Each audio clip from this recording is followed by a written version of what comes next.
ဖွဲ့လေးကကောင်းဆောင်ကြီးများအားလုံးကိုမင်္ဂလာပေါင်းနဲ့ပြည့်စုံပါလိမ့်ကြောင်းဆုမကောင်းတောင်းအပ်ပါတယ်ကျွန်တော်ကတော့ FNP ဂျာစီပါတီရဲ့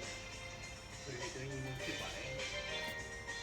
ကျန်တိုင်းနိုင်ငံဒီမိုကရက်တစ်ပါတီပေါ်ဂျာစီပါတီရဲ့ဘောရာမျိုးသူမျိုးတွေရတဲ့ဒီချုပ်ကိုဖတ်ကြားပြရတော့မှာဖြစ်ပါတယ်ဒီတိုင်းဒီနေ့တိုင်းညီလာခံဆက်ဖြစ်ရတဲ့ညီလာခံကျန်တိုင်းနိုင်ငံဒီမိုကရက်တစ်ပါတီရဲ့ဆွေးနွေးအပြေချတင်ပြချက်များဟာရခိုင်ချိန်ကဗမာကိုစားပြုနဲ့ဗမာမဟုတ်တဲ့တိုင်းသားများအကြားရရှိခဲ့မှုတဲ့ပင်လုံကတိကဝတ်ပင်လုံစိတ်ဓာတ်နဲ့ပင်လုံစာချုပ်များအပေါ်အခြေတည်ပြီးတော့ရေရှည်တည်တံ့ခိုင်မြဲသောဒီတွင်းငင်းချရေးရရှိရေးနဲ့ဒီပြင်သောဖက်ဒရယ်ပြည်ထောင်စုပေါ်ပေါက်လာရေးအတွက်ဖွဲ့စည်းပုံခြေခံဥပဒေပြင်ဆင်နိုင်ရေးသို့ဥတီတင်ပြခြင်းဖြစ်ပါတယ်။ရေရှည်တည်တံ့ခိုင်မြဲတဲ့ဒီတွင်းငင်းချရေးကောင်းတဲ့ပေါ်မှုနဲ့ဆက်လင်းပြီးတော့အောက်ပါတို့ကိုမဖြစ်မနေကောင်းတဲ့ပေါ်ဖို့လိုအပ်ပါတယ်။တစ်ရေရှည်တည်တံ့ခိုင်မြဲသောတနိုင်ငံလုံးပြခတ်မှုရက်စဲပြခတ်တိုက်ခိုက်မှုရက်စဲရေးရရှိရန်တနိုင်ငံလုံးပြခတ်ရက်စဲရေးသဘောတူအချုပ် NCA ကိုစုပေါင်းရေးဆွဲနိုင်ခဲ့ပြီဖြစ်ပါတယ်။သို့ NCA စာချုပ်မှာပါရှိတဲ့အခြေခံမူများကိုလေးစားလိုက်နာပြီး၎င်းရဲ့ဥတီချက်ရည်ရွယ်ချက်များကိုတောင်းတော်ပါဝင်လက်နက်ကိုင်ဖွဲ့စည်းတိုင်းကပူးပေါင်းအကောင့်ထဲပေါ်ခြင်းလိုအပ်ချက်များထပ်မံပြည့်စွက်မှုမှန်ခြင်းလိုက်နာကျင့်သုံးခြင်းအပြင်တိခတ်တိုက်ခိုက်မှုများရက်စဲအောင်ဆောင်ရွက်နိုင်လိမ့်မယ်လို့ယုံကြည်ပါတယ်။ဒါအပြင် NCA လက်မှတ်မထိုးဖြစ်သေးတဲ့ဖွဲ့စည်းများသည်လည်းတိုက်ပွဲအစား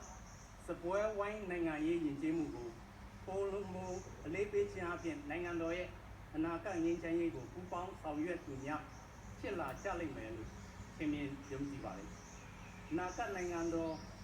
ကာကွယ်ရေးနဲ့လုံခြုံရေးဆိုင်ရာပေါင်းစည်းမှုဆောင်ရွက်မဲ့ကိစ္စများမှာလက်ရှိအခြေအနေအရ Security Sector Reform SSR ကိုပဲဥစွာ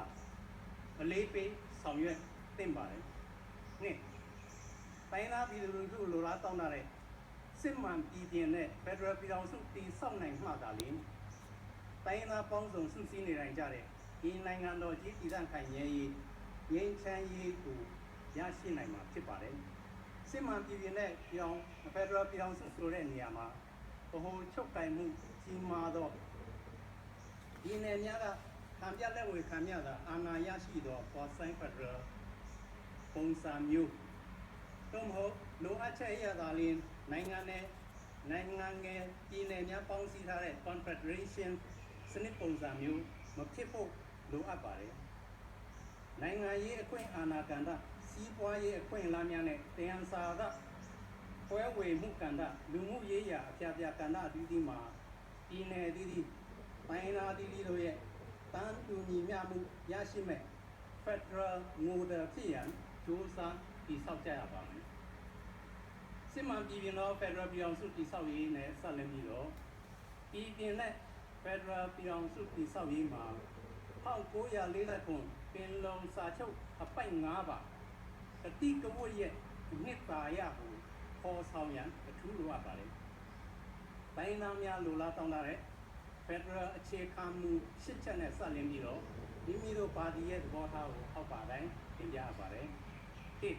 အချုပ်အခြာအာဏာသည်ပြည်သူလူထုထံကနေပြီးတော့ဆင်းသက်လာပြီးတတ်နိုင်သမျှပိုင်းခြားကျင့်သုံးရပါမယ်။အာဏာတစ်ခုနဲ့တစ်ခုလွှမ်းမိုးမှုမရှိတော့အပြန်အလှန်ထိန်းကျောင်းမှုရှိရပါမယ်။နှစ်ဖက်ဒရယ်ပြည်ထောင်စုဖွဲ့စည်းမှုမှာကာကြီးကိုယ်ပိုင်ပြဋ္ဌာန်းခွင့်နဲ့အုပ်ချုပ်ခွင့်အပြည့်အဝရှိတဲ့ပြည်နယ်များဖြင့်စုဖွဲ့ထားတဲ့ပြည်အောင်စုနိုင်ငံတော်ဖြစ်ရပါမယ်။ခါခွေပြည်အောင်စုအဆင့်ဥပဒေပြုရေးမှာအခွင့်အာဏာပြုသောပြည်သူ့လွှတ်တော်နဲ့မြို့သားလွှတ်တော်နဲ့ထားရှိပြီးလွှတ်တော်နဲ့ကပေါင်းစည်းပြဋ္ဌာန်းရတဲ့ဥပဒေရေးရာကိစ္စများမှာကိုယ်စားလှယ်အချိုးအစားအရဒီမိုကရေစီအနိုင်ကျင့်မှုပုံစံမျိုးလုံးဝမရှိဖို့လိုအပ်ပါတယ်။ဒါနဲ့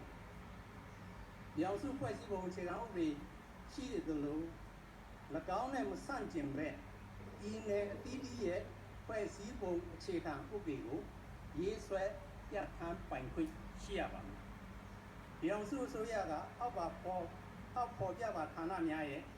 အာဏာနဲ့လုပ်ပိုင်ခွင့်တွေကလွယ်ပြီးကျန်ရှိတဲ့စီမံခန့်ခွဲခွင့်အာဏာနဲ့လုပ်ပိုင်ခွင့်များကိုပြည်နယ်အစိုးရများကရယူရန်နဲ့ပူးတွဲအာဏာကျင့်သုံးဖို့လိုအပ်တာများကိုကျင့်နိုင်သတ်မှတ်ကျင့်သုံးရပါတယ်ပြည်အောင်စုအစိုးရကကျင့်သုံးရမယ့်အာဏာနဲ့လုပ်ပိုင်ခွင့်များမှာ1ပြည်အောင်စုကာကွယ်ရေး2ပြည်အောင်စုဘာသာရေး3ပြည်အောင်စုအဆင့်သတ်မှတ်သောနိုင်ငံခြားဆက်ဆံရေး4ငွေစက်ကူနဲ့သင်္ကာထုတ်လုပ်ရေး5စာတိုက်ကျေးနန်းနဲ့ဆက်သွယ်ရေး6ရထားရေးကြောင်းလေကြောင်းပို့ဆောင်ရေး9ပြည်အောင်စုတရားစီရင်ရေး10ပြည်အောင်စုပင်လယ်စိတ်ကမ်းခွန်တောက်ခံရေးစသည်တို့ဖြစ်ပါတယ်။နောက်ပြည်နယ်များဖွဲ့စည်းမှုမှာသမိုင်းကြောင်းအရာ၎င်းတိုင်းရင်းသားမျိုးနွယ်စုများစုစည်းနေထိုင်မှုအရာ၎င်းပထဝီနှင့်ဒေသန္တရအုပ်ချုပ်မှုရန်တရားပြောကံပြည့်မြတ်ရေးရတော့ကောင်းလူဦးရေတိတ်သွင်းမှုရ၎င်းစံနှုန်းသတ်မှတ်ပြီးတော့ပြည်နယ်များဖွဲ့စည်းရတဲ့ပြည်နယ်အတွင်းကိုယ်ပိုင်အုပ်ချုပ်ခွင့်ရဒေသတိုင်းပြည်တော်စုနယ်မြေများမှလွဲပြီးတော့ပြီးခြားပြီးသားပြည်နယ်ပိုင်းခြားသတ်မှတ်မှုများကိုရှောင်ရှားရန်ဖြစ်ပါတယ်။တနိုင်ငံလုံးကိုလွှမ်းခြုံမှုမရှိတဲ့ကျင်းမြောင်းသောအမြင်နဲ့မူဝါဒများကိုအခြေခံ၍ပြိပက္ခသို့ဦးတည်စေမဲ့ပြည်နယ်နဲ့နယ်မြေပိုင်းခြားသတ်မှတ်မှုများကိုရှောင်ရှားရန်လိုအပ်ပါတယ်။3တန်းတူရေးတိုင်းသားလူမျိုးတိုင်းဒီနိုင်ငံရေးအရာဖြစ်စေလူမျိုးရေးအရာဖြစ်စေတန်းတူခွင့်ရေးရရှိစေရပါမယ်။နိုင်ငံရေးအရာတန်းတူခွင့်ရေးရရှိသောဒီမိုကရေစီကိုပေါ်ဆောင်ဖို့လိုအပ်ပါတယ်။နိုင်ငံရေးမှာသမိုင်းကြောင်းဖြစ်စီမှုအရာ၎င်းလူမျိုးစုများစုစည်းနေထိုင်ရာပြည်နယ်မြေအရာ၎င်းကိုယ်ပိုင်လက္ခဏာစာပေယဉ်ကျေးမှုအရာ၎င်းတန်းတူမှုပေါ်ခြေပြုတဲ့ဒီမိုကရေစီစနစ်ပေါ်ဆောင်နိုင်မှသာလျှင်တိုင်းသားလူမျိုးတိုင်းတန်းတူညီမျှမှုကိုခံစားရရှိမှာဖြစ်ပါတယ်။၄ကိုယ်ပိုင်ပြဋ္ဌာန်းခွင့်ပြည်နယ်ပြည်အောင်စုနယ်မြေကိုယ်ပိုင်အုပ်ချုပ်ခွင့်ရဒေသတိုင်းတို့ဟာနိုင်ငံရေးစီးပွားရေးလူမှုရေးနဲ့စာပေယဉ်ကျေးမှုကဏ္ဍအသီးသီးမှာကိုယ်ပိုင်ပြဋ္ဌာန်းခွင့်အပြည့်အဝရရှိစေရပါမယ်။၅နိုင်ငံတော်မျိုးစားဘာသာရေးကိုအခြေခံတဲ့နိုင်ငံတော်ဖြစ်ရပါမယ်။၆ဖက်ဒရယ်ပြည်ထောင်စုမှာပါတီစုံစနစ်ကိုကျင့်သုံးရပါမယ်။၇လူနည်းစုများအတွက်အခွင့်အရေးကိုကာကွယ်ပေးတဲ့ပြဋ္ဌာန်းချက်များကိုပြည်ထောင်စုဖွဲ့စည်းပုံအခြေခံဥပဒေမှာအတိအလင်းပြဋ္ဌာန်းပေးရပါမယ်။၈ယုံကြည်ကိုးကွယ်မှုဘာသာယူဝါဒအသားအရောင်နဲ့လိင်ကွဲပြားမှုပေါ်အခြေခံပြီးတော့ခွဲခြားဆက်ဆံမှုမရှိစေတဲ့အခြေခံအခွင့်အရေးများကိုကာကွယ်တဲ့ပြဋ္ဌာန်းချက်များကိုဖွဲ့စည်းပုံအခြေခံဥပဒေမှာအတိအလင်းပြဋ္ဌာန်းပေးရပါမယ်။ဒီကုန်းပိုင်းအပြင်မိဒီပါတီမိဒီဖွဲ့စည်းမှုဆိုမိမိတို့ရဲ့သဘောထားလူလားချက်ဖြစ်တဲ့ဖြစ်တိုင်းဒီများကိုတင်ပြချက်တော့ပါယနေ့လက်ခံကျင့်သုံးနေတဲ့ဒီဆက်2008နိုင်ငံတော်ဖွဲ့စည်းပုံအခြေခံဥပဒေနဲ့ကွဲလွဲနေပြီးလက်တွေ့အကောင်ကောင်းတဲ့ပေါ်ဆောင်ရွက်ရန်ဖြစ်နိုင်ခြေအလွန်နည်းပါးကြောင်းကိုလက်တွေ့ကျွန်တော်တို့လက်ခံကြမှာဖြစ်ပါတယ်။သို့ဖြစ်၍တိုင်းလူပြည်သားတိုင်းသားပြည်သူအားလိုလားတောင်းတတဲ့ဒီတန့်ခိုင်မြဲတော့ဒီပင်းချင်းချင်းရေးစစ်မှန်ပြည်ပြင်တော့ဖက်ဒရယ်ပြည်ထောင်စုမြန်မာနိုင်ငံတော်တည်ဆောက်ရေးတို့ဟာ2008နိုင်ငံတော်ဖွဲ့စည်းပုံအခြေခံဥပဒေပြင်ဆင်ရေးသို့မဟုတ်အသစ်ရေးဆွဲရေးပေါ်မှာလုံးဝဥသုံးတည်ပြီးနေပါတယ်။တို့ဖြစ်ပါလိမ့်ချမ်းရေးအတွက်ဒီမိုကရေစီရေးနဲ့ဖက်ဒရယ်ရေးအတွက်ဒီဆက်ဖွဲ့စည်းပုံအခြေခံဥပဒေရဲ့ကန့်သတ်ချက်များကိုကျော်လွှားနိုင်ဖို့ဒီညီလာခံကြီးကနေပြီးတော့ကျွန်တော်တို့ဝိုင်းဝန်းကြိုးပမ်းကြပါစို့လို့အလေးအနက်တိုက်တွန်းရင်းနှီးကုန်ပါတယ်ခင်ဗျာအားလုံး